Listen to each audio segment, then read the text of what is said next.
How to use Quora app easy and fast in less than 1 minute. Hello guys, in today's video I'm going to show you how to use Quora app. So first thing you have to do is go to Quora.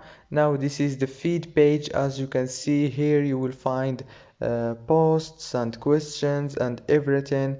As you can see, it's like Facebook or Reddit.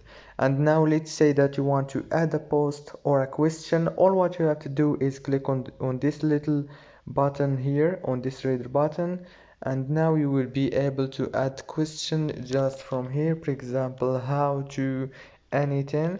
And if you want to create a post, just click here, and after you finish, click post.